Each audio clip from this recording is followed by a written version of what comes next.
Hi there, I'm Drew Badger, the world's first and #1 English fluency guide, and it is a pleasure to welcome you to a new video here on YouTube.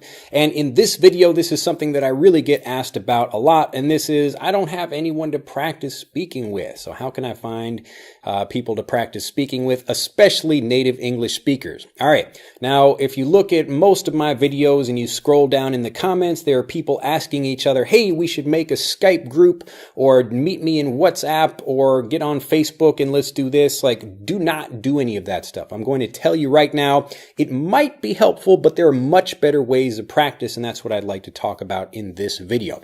So if I see those comments down below, I'm going to be very disappointed. So you should be not following that advice. You should be following the advice I'm giving you in this video, because this is how I learn to speak. And this is how a lot of learners that want to improve quickly are improving their pronunciation, their use of vocabulary, their automatic speech, their grammar use. All of these things come from practicing speaking. And if you understand how to meet native speakers the right way, and it becomes much easier to do that. So let's get into that in this video. All right. The first thing you have to understand about practicing with native speakers, or just practicing in general, is if you practice with people that are at your level, you're going to stay at this level. So this is why I don't recommend people using forums for other English learners. We do have this when people join like the fluency course or master English conversation. People are invited to learn and to connect with other people, and many people do. But I always recommend, and this is why we actually teach in the program, lots of different ways to help people connect with actual native speakers, because if you practice with people at a higher level than you, that's going to pull your language up. They might not necessarily be able to correct all of your language, because if you're not really a teacher of the language, you might not know why we do things in English, but at least it gives you a correct model for you to follow. And this is the same way that native speakers learn. So young children are following their parents, and very few people are actually native teachers of the language. Even when they're just practicing with their kids, they're just speaking in an everyday conversational way, and children are getting to understand the basic rules just by copying what their parents are doing. So you should be doing the same thing. Again, if you spend time trying to meet other people, like if you're in the comments right now saying, hey, we should meet and connect with each other, why waste your time doing that when you can connect with actual native speakers? Now, the second part of this is, if you want to connect with native English speakers, then you have to actually offer them something of value in return. Now, if you go to a person and say, hey, can you please practice speaking with me? I really want to improve my speaking. All you're doing is just requesting that person to take their time and their energy, and even if they don't know how to teach the language, you're basically putting a burden on that person. And that's what makes it really frustrating for a lot of people when they're trying to learn, because they're going to people and they're saying, hey, can you help me with this? Can you help me? Can you help me? Instead of, how can I help you? So the most important thing about this is, when you're trying to connect with other people, the same way I was trying to connect with Japanese speakers when I was learning Japanese, or at least at the beginning. I've got plenty of people, plenty of Japanese speaking friends now that I can communicate with, both online and in person. But to get to that level, I had to think, how can I offer these people something they want? And it doesn't mean you have to pay them or anything like that. But typically this is just the same way you would meet an actual friend where you live, like a person that speaks your native language. So when you're communicating with people and you say, hey, if I just walk up to someone and say, hey, please be my friend, they're going to look at me and think, well, that's kind of a weird question. Like, I don't know if we really connect with each other. Why do I want to be your friend? Why is it important for me to do something like that? In the same way that you are looking for something of value to you, other people are looking for something of value to them. So you have to respect that, and you have to understand that thing. So the more you give, the more you're going to get from other people that are trying to help you practice.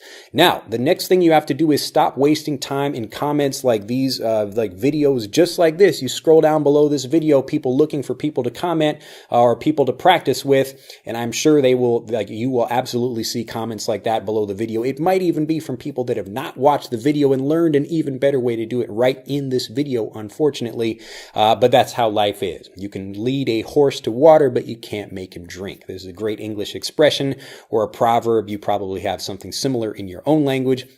So you can present information, you can make it available, but you can't make people consume that information or that knowledge. Anyway, so once you understand the first step, that you should not be practicing with people at your level if you want to improve. You need to practice with people just like a sport. You have to practice with people that are better than you. You have to play against people that are better than you if you want to improve. And the second part of that is that you have to give in order to get. So you have to give a reason why people are trying to have a relationship with you. And because of that, what I really recommend you do is actually go to where the fish are if you want to catch the fish. Now, this is another idea of like native speakers are not going to be watching this video, or if they are, they're probably teaching the language, or somebody that's just trying to get some information, or for like YouTube was like, hey, watch this video, and then they're going to comment below this video like, I'm a native speaker, why am I watching this video? And so that's why you're not going to get many people down below this video or in this video watching this video that are native speakers. So this is not, if you want to go fishing for native speakers, this is not a place to do that. You have to go where native speakers are.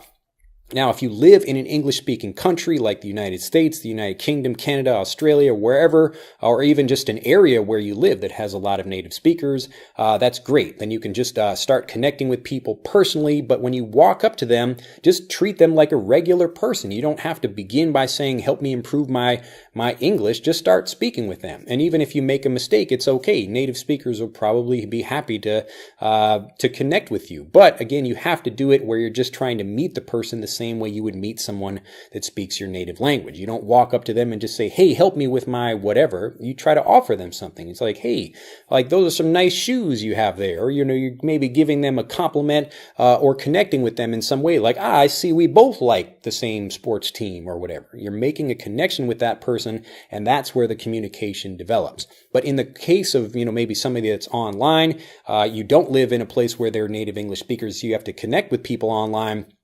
The truth is that native English speakers are in every country on the planet. If you have access to the internet, and you're learning English, and you probably can maybe find somewhere close by in your country or in the next town or something, some large city where you live that you could probably travel to and meet native speakers there. But the best way to do that first is through online forums where you're actually connecting with native speakers as opposed to non-native speakers. So when I was giving some advice to a learner not that long ago, I was in Vietnam, and so I was talking with the learner there about like, okay, here's how we can connect with people, and like if I just wanted to meet somebody online, because she was saying, oh, I have problems maybe meeting native speakers, even though native speakers are everywhere. So you could be even in the same room, but people don't end up connecting with each other. So if you help these people, this is just one way to do it if you're online.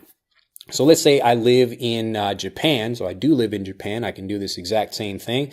And I want to learn maybe Japanese or something. Actually, no, let's use the example of like Vietnam, like I just did. So we're in Vietnam, and this student is Vietnamese, but lots of foreigners, English-speaking foreigners, are coming to Vietnam. And in Vietnam, you have a lot of people that maybe they're coming there, some foreigners that don't really understand maybe things about Vietnam or what are the best places to travel, because people read guidebooks online, but really foreigners want to connect with locals as much as possible. This is why Airbnb is such a popular thing, and this is a way of traveling and staying at people's homes as opposed to staying with, a hotel, something like that. So it could be a little bit cheaper in some places, but also people get to connect with actual local people. So it makes for a really great arrangement for people, and that's how you can also improve your language ability as well.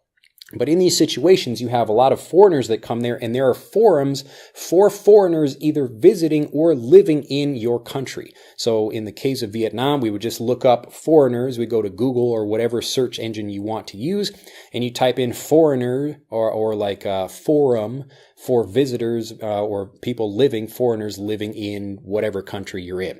And so we find that, we go to the first couple of forums and we see, wow, there are a lot of people chatting, they're talking to each other, and these are all native speakers. And this is your chance to give to these people. All you say, you create an account with one of these things and just say, hey, like you start answering questions that people have, because that's what people do. These foreigners, they come to your country, like Americans, and they don't know what to do. They don't know where the best restaurants are. They don't know like what places they should go or should not go to. So if you can give to these people before you try to get from them any kind of language help, this is what's going to help you connect with lots of people. And you can spend an afternoon, like just an hour, going in, maybe answer 10 different questions people have and develop a relationship with those people. And if they're traveling, like let's say you live in like Ho Chi Minh City, or you live in Tokyo, or wherever, any place where there are going to be foreigners, then you can connect with them and say, hey, like if you want to meet, I can like show you some of these places around, where we live. And especially foreigners, like people coming from the United States or the United Kingdom, they're happy to connect with locals because it's a great way for them to have a better vacation, to get some great stories for people back home. And you can be a part of this. So if you think about giving to these people first and thinking also about fishing where the fish are, so don't look for native English speakers in the comments below this video, look for them where they are. So especially whether you're in the United States or United Kingdom, if you have an opportunity like that, you can just think about your interest and then go to those places, actually try to associate with native English speakers. It's really easy because they're everywhere, whether you are in an English speaking country or not. So again, think about giving, think about fishing where the fish are, and then actually trying to connect with these people by helping them in some way. So the forums online are a really great way to do that. Just think about some places where you can connect with people and then offer them help and say, hey, if you need like whatever, like people are saying like, what's the best place to do this? How do I do this? How do I do this? How do I do this? It's the exact same thing I'm doing right with these videos. People have all of these questions about how do they learn? How do I meet people to practice with? How do I improve my use of grammar so I can say it automatically? How do I improve my pronunciation and my accent? All I'm doing is answering all these questions. It's not a mystery here. And by giving, I receive a lot from all the great learners that are helping me do what I want to do. So it's a fantastic arrangement, and you can do the exact same thing. But it just begins with going to where people are, the actual people that should be helping you if you want their help. And this is, again, why you should connect with native English speakers, because they're going to increase your level. They're going to pull you up to a higher level, as opposed to working with other learners that are going to maybe help you a little bit. But again, you're going to get much more support and help from people that are native speakers if you give to them first and treat them in a good way. Well, that's it for this video. These are the things that we do in Master English Conversation and the Fluency course, where we go through lots of different techniques just like this, ways that you can get out and practice with people. How do you meet people, whether it's online or in the real world? And this is how we can help you improve as well. So if you'd like to learn more about those programs, you can at EnglishAnyone.com. And if you do like this video, do click that like button and become a subscriber to the YouTube channel. Do tell a bunch of other people about this video, so other people who are also struggling, thinking, how can I meet native speakers to practice with? This is one simple technique that I've given you in this video that you can share with them as well. And if you'd like to learn more about improving not only your way of meeting native speakers, but about how you practice, how you learn, how you review grammar, all of these things that you can use to finally become a confident, successful English speaker, click on the link in this video to take our free English fluency quiz. It will tell you exactly what you need to do for your particular situation so we can help you become a great speaker. I look forward to seeing you at EnglishAnyone.com, so click on the link here or in the video description below this video, and click on the link there to take our free English fluency quiz. I look forward to seeing you in the next video, and until then, bye-bye.